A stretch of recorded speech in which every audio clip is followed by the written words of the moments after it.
समीरा अजीज, Saudi media से, और मैं चेयरपर्सन हूँ समीरा अजीज ग्रुप ऑफ कंपनीज की। फ्रेंड्स, ज़ारा केस में मैं पेश कर रही थी आपकी ऑब्जर्वेशन के लिए कदीर, जो कि मरहूमा ज़ारा के शौहर है, उनका इंटरव्यू जो कि लिया था एडी मलिक साहब ने। जनाब कदीर सऊदी अरेबिया के दारुल हुकूमत रियाद में मुकीम है। ज़ारा भी उनके साथ रहती थी। साथ में उनका बेटा जो 2.5 साल का है, मोहम्मद शाफ है, वो भी था। इस मरतबा जब ज़ारा पाकिस्तान आई तो उसके बाद वापस अपने ससुराल के उस घर से निकल ना सकी। उसको कत्ल कर दिया गया और टुकड़े टुकड़े कर दिया गया, और फिर गंदे नाले में, बोरी में उसके उन टुकड़ों को फेंक दिया गया। उसका सर और उसका चेहरा मसख करके जला दिया गया।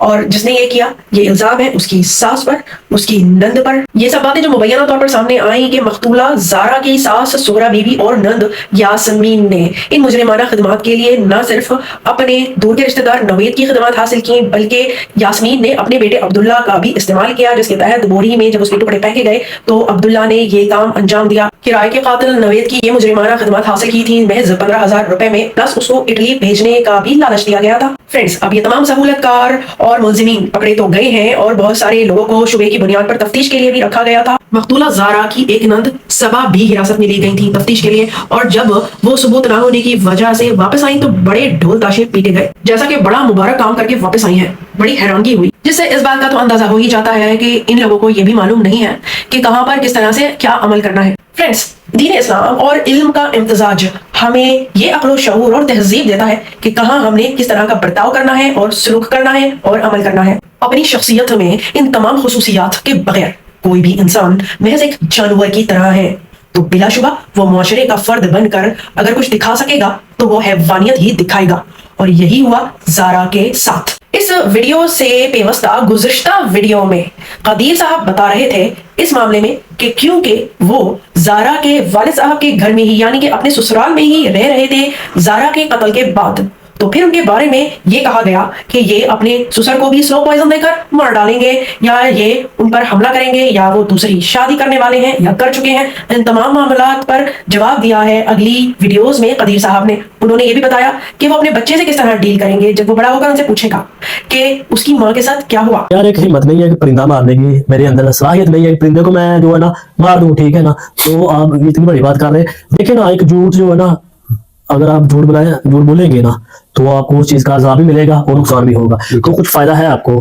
कोई फायदा नहीं है आपको झूठ बोलने का और ये ऐसी बातें करने का। बहुत ज्यादा जो है सहाफत में जितने भी लोग हैं ना यार, अपने लाइक्स और व्यूज को बढ़ाने के लिए जो है ना, वो कहते हैं, कुछ कहते हैं नशा करते हैं, कुछ कहते हैं जादूगर है, कुछ कहते हैं जो है ना इनके घर से चीज बहुत बरामद हुई है। यार मैं ये कहता हूँ, अगर लोग कहते हैं जादूगर है तो मेरे ऊपर जादू हो जाना चाहिए, तो मैं सीधा हो जाता। अगर मेरे घर वाले कहते हैं हमारा बच्चा ठीक नहीं है, अगर कुछ लोग कहते हैं यार इनका करदार अच्छा नहीं था, वो लोग सामने आए, हाँ यार इन्होंने बात करदारी मेरे साथ की है, दो बातें हैं मेरे घर वालों के। तीसरी बात ये है, ये जो काम उन्होंने किया है, जैसे भी किया है, ये उनकी जो है ना उनको सजा दिलाएंगे। ये उनके पास सारी बातें हैं, ये वो बता सकते हैं हमने कब स्टार्ट किया ये काम करना, ठीक है, ये किस इरादे से किया, क्यों किया, इसकी वजूहत क्या है।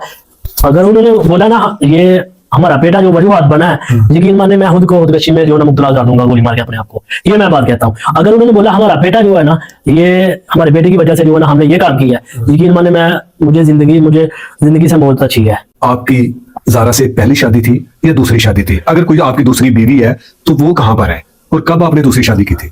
यार यहाँ पे अगर मैं गलत बात करूंगा ना, जिसने बोला ना, तो वो शायद फिर मेरे बारे में आगे और गलत बोले। वो मेरे बारे में आगे और गलत बोले। मैं कहता हूँ ये बात जहाँ पे भी है ना, इसको यहाँ पे चैप्टर को क्लोज कर दे। ओपन बताएं भाई, आपकी शादी है, आपने शादी की है। यार रिजा के खिलाफ किसको बोलते हैं ये चीज? वो अगर एक चीज गलत कमेंट्स लेके अगर वो उस चीज को जो है ना रिज़्क़े लाल को जो है रिज़्क़े हाल में तब्दील कर रहे हैं, ये उनका मौक़िफ़ है। मैं इस बात को ये कहता हूँ, यार मेरी लाइफ अल्हम्दुलिल्लाह अच्छी गुजर रही थी। अल्लाह पाक ने एक बेटे से एक नेमत से नवाजा था मुझे, ठीक है ना। मेरी लाइफ में मसरूफियत बहुत ज्यादा थी, मैंने दूसरी शादी क्या करनी है यार। आपका नन्हा फरिश्ता आपकी गोद में है, मैंने कुछ इसकी हरकतें नोट की हैं। जब ये फीडर अपने मुंह में डालते हैं, आपका कान पकड़ लेता है, और जब ये बड़ा होगा, क्योंकि अभी तो इसको नहीं समझ कि मेरी माँ के साथ क्या होगा, आपको तो पता है कि आपकी माँ ने आपके साथ क्या किया। जब ये बड़ा होकर बेटा ये तमाम वाक़े को सुनेगा, आपसे सवाल करेगा, मेरी माँ का जुर्म बता दो। ये तो सारी बातें ये करेगा सवाल। किसी फैमिली को टच देखेगा ना, अगर अपने मामू को देखेगा या किसी और को देखेगा, किसी की माँ के साथ, अपने बाप के साथ वो देखेगा ना, तब ये सारी बात है, ये सवाल किए बगैर रहेगा नहीं। तो सवाल इसमें करना है। जो कंडीशन उस टाइम होगी ना उस हिसाब से जो है ना मैं इसको गाइड कर दूंगा यार ये मामला तो हुए थे। नहीं, किस तरह आप बेटे को मुतमईन करेंगे मुतमईन- कि आपकी माँ का बेटा ये जुर्म था जिस वजह से उसको यार ये सजा दी गई? यार जुर्म था ही नहीं कोई। अगर जुर्म अगर ये देखिए ना, अगर आप इधर मेरे पास बैठे हैं, अगर मैं आपके साथ बदतमीजी कर दूंगा, आपका जुर्म ही कोई नहीं है, तो ये तो मैं गलत हूं ना। तो ये ये दुख, ना- ये तकलीफ, ये बच्चा सारी जिंदगी अपने दिल में, शायद ये हाँ। बच्चा किसी पर एतबार करेगा कि मेरा कोई मुहाफिज है? नहीं करेगा। किस तरह से आप इसको अगर ये इतना बड़े फाइल मामला हो करेंगे? गया, मैं खुद नहीं करता अभी किसी, मैं अपने आप पे नहीं करता। हमें ये भी पता बात चला है था ना, ये कि शाफे के मामू ने बताया था, नाना अबू ने भी बताया था कि वो बच्चा किसी के पास नहीं जाता, खासकर खवातीन के पास। तो इसके पीछे क्या वजह है कि बच्चे को खवातीन से क्यों नफरत हो गई है, जबकि सारी खवातीन एक जैसी तो नहीं होती? इसमें कोई ये सच है, इसने मेरे सिवा किसी के पास नहीं जाना। तो खवातीन के पास ये असल में ये चीजें ना, इसको किसी खवातीन ने पकड़ना है या किसी और ने पकड़ना है, और उसके जहन में एक वसवसा ये है, पता नहीं मुझे कहाँ पे ले जाना है या इसने मेरे साथ क्या कर देना है, वो ये सारी चीजें जिसकी वजह से जो है ना ये सबसे डरता शायद है। ये बच्चा खौफजदा है कि इसने अपनी माँ के साथ सारी जो बात हुआ है वो है, देखा है, सच है इसमें, देखा होगा। देखा होगा ये, क्योंकि सीसीटीवी कैमरा बता रहा है ये घर से बाहर नहीं निकला। तो ये बच्चा तो एक मिनट जो है ना, इस बच्चे को क्यों फिर बख्श दिया, इस पर रहम क्यों? मैंने 2 दिन बोला था, मैंने बोला अगर ये इतना बड़ा आपने जुर्म किया तो इसको भी खत्म करना, मैं भी आते खत्म हो जाता, जान छूट जानी थी सबकी। मैंने उनको बोला है, मैंने बोला मतलब आपने इतना बड़ा कदम उठाया है, अगर इतनी जलाते हैं मैं भी, क्योंकि अभी हमारी उम्र कितनी हो गई है, अभी तकरीबन 60 साल है, 60 साल 40 साल सिस्टर की है, मेरी तकरीबन 35 है, और ये इसको भी खत्म करना था, मैं भी खत्म हो जाता। जिंदगी में क्या है, ठीक है एक दफा अपने आप को खत्म करते, बार बार वो सारी जिंदगी हमें कब्र में वो चीजें मिलती, कोई मसला नहीं था, खत्म तो कर देना था फिर यही मामला। तो अगर आपको इतनी नफरत थी, अगर एक इंसान को नफरत है, ये उसी कानून की कोख से निकला है ना। जारी बात है ना, फिर ये चीज तो बोला था अभी। जारा का जेवर था, जारा के कुछ पैसे थे, कुछ सऊदी रियाल थे, वो भी चोरी हुए थे, बरामद हुए या अभी भी बरामद होना बाकी है, या फिर बरामद हुए तो वो कहां से हुए? ये जो अभी बहुत कुछ बाकी है। अच्छा, अभी ये जो जारे के पास था ना वो तो मिल गया, जेवर जी जी और पैसे? वो मिला है। अभी देखे ना, वो खुफिया चीजें जो है ना, जो खुफिया दरवाजे हमारे थे घर में, ठीक है, वो जारा के सिवा जो है ना, अभी वो सेब वगैरह बनवाई थी जो उसके अंदर रखे थे, वो इतनी बुरी तरह से टूटे हैं जिसके अंदर कैश था पाकिस्तान में। अच्छा, तो वो कौन तोड़ इतनी- सकता है? देखिए ये मैं तो कुछ भी नहीं कह सकता कौन तोड़ सकता है। हाँ। मैं तो अपने घर चीजें की बरामद चाबी, जी जी जी जी, पैसे भी बरामद हुए हैं। वो कहाँ और से? घर से बरामद में हो गए थे। आप ही के घर से? नहीं नहीं नहीं, हाँ। किसी दूसरी जगह से हुए थे। कहां से, जहां से हुए थे बताएं। ये जो पैसे और ये जो जेवर है ना, ये सिस्टर के घर से बरामद हुए थे। यास्मीन के जी, सभा जी। से? नहीं, आप यास्मीन के घर से। अच्छा, यास्मीन के घर से जी, जी, बाकी छुपाया हुआ जो- था वहां पर? असल में वो मिशन जो था ना, मिशन ये था, उनके अंदर जो मिशन था ना, वो ये चीज थी, जो प्लानिंग थी? प्लानिंग के तहत वो सामान जो है ना उसको उठाया। हाँ। जो प्लानिंग उनका थी, प्लान था कि जिस तरह से हमने जारा को कत्ल करने के बाद उसको असल में निकाले लगा दिया। असल में ये है ना, अगर उसको कत्ल किया जाता ना तो फिर कोई ना कोई चीज जो ना सामने नजर आ जानी थी। हाँ। उन्होंने सोचा अगर ऐसा करेंगे ना तो बड़ी सफाई के साथ उन्होंने- नहीं देखिए ना, अगर कंटिन्यू एक बंदे के साथ एक घर में, सबको पता है ये, देखिए ना सबको पता है कि इंसान नॉलेज नहीं रखता, उसको पता है वो मतलब जाते जाते ये चीज आपकी जेब से उठा के ले जाएगा, उसको पता मैं तो कर दिया, उसको पता नहीं चला। अगर एक बंदे के घर में 8-10 घंटे कॉल होती है, हर टाइम बात चलती है हमारी, तो जो है ना फिर तो ऐसा कदम हमें उठाने की जरूरत नहीं है। क्योंकि अगर मतलब मुसलसल एक दिन नहीं कॉल की, 2 दिन नहीं की, 3 दिन नहीं की, फिर आगे हमने कॉल की है कॉल, तो फिर तो चलो पता चलता है यार, हाँ यार वो पता नहीं आज गई है, फिर 3-4 दिन और चले जाए, आगे गुजर जाते उनकी प्लानिंग थी ना कि ना जारा के टुकड़े मिलने हैं, तो- ना पता लग रहा है जो हमने इल्जाम लगाया था कि जारा ये सामान और नहीं, कुछ पैसे लेके भाग गई है। वो इल्जाम जो है ना, इल्जाम उनके बकौल जो है ना, हाँ। उन्होंने जो किया, उनकी प्लानिंग थी उनकी प्लानिंग जो है ना वो ये चीज थी। हाँ। इसलिए जो है ना वो जो सामान था ना वो ये चीजें उठाई गई। यास्मीन के घर से वो जी, रिकवर जी। हुआ है।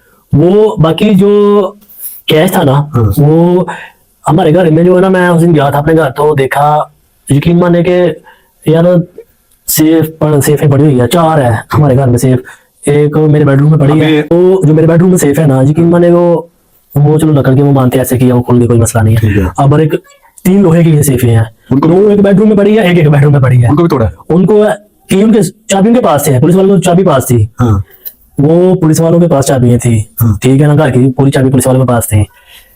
वो ये नहीं पता पुलिस वाले ने तोड़ा है, ये नहीं पता घर में किसी ने तोड़ा है, हाँ। ठीक है ना, ये नहीं आइडिया। जब घर को पुलिस ने अपनी तहवील में ले लिया था, जी, जी, जी। तो कोई भी अननोन शख्स ये जुर्रत नहीं कर सकता कि हम किसी की जुरिडिक्शन के अंदर जाएं और फिर उसके बाद हम ये बात डालें। आज से ना तकरीबन ये 23 मेरे पास वैसे एक पड़ा हुआ है, चाचू के ना बेटे की मुझे कॉल आई, उन्होंने मुझे बोला ऐसे ऐसे जो है ना छत के ऊपर जो है ना वो कोई आवाज जो है ना आ रही थी दौड़ने की। तो मेरी वाइफ डर गई, मैंने घर पे अपनी ही जो है ना हाला है उसको कॉल की, वो मतलब सास को नहीं हाला को कॉल की, जल्दी जल्दी जाए वहां पे जाके देखे वो घबराहट का शिकार बन रहे हैं, पता नहीं वो चाचू के घर में तायब के घर में क्या हो रहा है। तो जाए जल्दी जल्दी। तो वो वहां पे पहुंचे, उन्होंने बोला आपको बस एक वहम है। अभी आपको शक है कि तो कौन ले गया कौन नहीं, उसकी तफ्तीश अभी हो रही तो है। अभी उसने जो है ना वो एक कैश, दूसरे नंबर पे वो क्या नाम है जेवर जो अम्मी के सेब में पड़ा था, तो वो अभी नहीं मिला। सारा तो अब वापस नहीं आएगी, जी, इस जी। बच्चे को सारी जिंदगी माँ नहीं मिलेगी, आपको शायद कोई दूसरी बीवी मिल जाए, लेकिन जो ये जुल्म हो गया है इस बच्चे की माँ के साथ, आप इस बच्चे की माँ को इंसाफ दिलाएंगे या अपनी माँ की बेगुनाही साबित करने के लिए उसका साथ देंगे? यार असल में मैंने पहले भी बात की है, जो शुरू से हमने सुना है 302 का केस सजाई मौत होती है, शुरू से सुना है। जब छोटे छोटे थे ना या 302, अभी हमारा कोई नंबर भी 302 आ जाता था उससे भी डरते हैं हम, बिल्कुल ठीक है ना। तो 302 जब एक इंसान को परायत हो गई है, उसके बाद एक पुलिस ने उनके ऊपर 311 ना 303 4 5 6 7 10 का नहीं पता हमें, ठीक है। उसके अंदर क्या क्या जुर्म जो है ना उन्होंने रखी है, ठीक है ना, अभी पता चला है। अभी 311 जब आपने उसके साथ ऐड कर दी है, जब 311 उसके साथ ऐड कर दी है, तो जब स्टेट आ गई है, तो फिर तो आपको सवाल करने की जरूरत ही नहीं है सर। नहीं, लोग आपका जवाब जानना चाहते मेरी बात सुनो ना, हैं, जवाब- बड़ी लगती है सर जवाब मेरी बात तकरीबन मेरी आए बात- रोज कत्ल हो रहे हैं, 302 लगती हैं, उसमें सुलह भी हो जाती है, उसमें सुलह नहीं भी होती, मुल्जिमान को सजाए मौत भी होती है। आपसे सिर्फ सर सिंपल सा सवाल है। सर यकीन माने अगर जो है ना, अगर पाकिस्तान में अगर एक कत्ल होता है ना, जैसा कत्ल होता है ना, वैसी वहां पे उसको सजा मिल जाए ना, यकीन मानो कि दूसरी दफा जो है ना आदमी के अंदर वो जिगरानी वो सलाहियत नहीं पैदा होगी, उसको मैं इसको जो है ना दुनिया से हटा दूं अपनी बीवी को मैं- इंसाफ दिलाने सर मेरी बात, मैंने यही बात कर रहा हूँ, जब आपके पास स्टेट है तो सर आगे से सवाल ही नहीं बनता। आगे जब स्टेट आपको आगे लेके जा रही है तो मैं क्या बोलूंगा यार मैं सजाए मौत दिलवा दूंगा, मैं नहीं करूंगा, मैं इसको पीछे ले आऊंगा, नहीं। जब आपको आगे ही ये लोग लेके जा रहे हैं तो आगे मैं किसके साथ आगे जाके करता हूँ, यार ये सजाए मौत मिलनी चाहिए, यार इसको पीछे हटा दे, जो इन यार लोगों ने ऐसे जुर्म चीजें। किया है इसकी सजा मिलनी चाहिए। तो जारी बात है ये तो मिलेगी, ये तो स्टेट आपका देगा, ये तो पीछे होने वाली बात ही नहीं है। कानून इनको सजा दिया। कानून देखे ना, अभी एक लोग कहानी बना रहे हैं, जब ये अपने हालों को ऐसे कर रहा है, ससुर को ऐसे कर रहा है, ये उसको हस्ती से मिटाना चाहता है, मतलब खुद बनेगा वो बाहर आ जाएंगे। यार मैंने पहले बोला मेरे अंदर इतना जिगरा नहीं है मैं किसी को थप्पड़ मार दूं, ठीक है ना, थप्पड़ एक दूर की बात है, मैं इसको ऐसे कर दूं, जब अगर वो भी पीछे आ जाते हैं, जब 311 दफा लगी उसके आगे कोई बात नहीं जाती।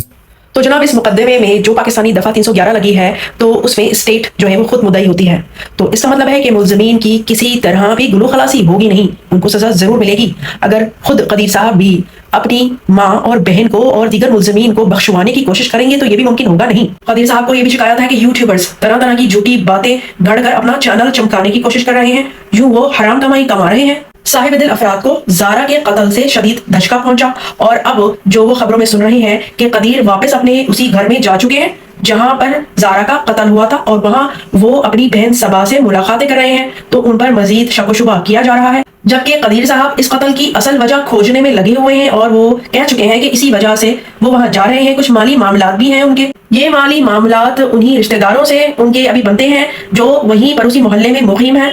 इसके अलावा कदीर साहब के घर पे चोरी भी हुई है, सारी चीजें उन्हें वापस मिली नहीं है, कुछ चीजें उन्हें अपनी बहन यास्मीन के घर से मिली, जिस पर सबने बहुत हंगामा किया क्योंकि इंटरव्यूज में लोगों ने ये मुशाहिदा किया कि कदीर साहब साफ तरीके से अपनी बहन यास्मीन का नाम बता नहीं रहे थे कि चोरी की जाने वाली चीजें यास्मीन के घर से निकली हैं। कदीर साहब का कहना है कि इन मुश्किल हालात में सबने मिलकर हाथ साफ किया, उसमें कोई भी हो सकता है क्योंकि घर की चाबी कानून नाफिज करने वाले इदारों के हाथ में थी, फिर चीजें गायब कैसे हो गई।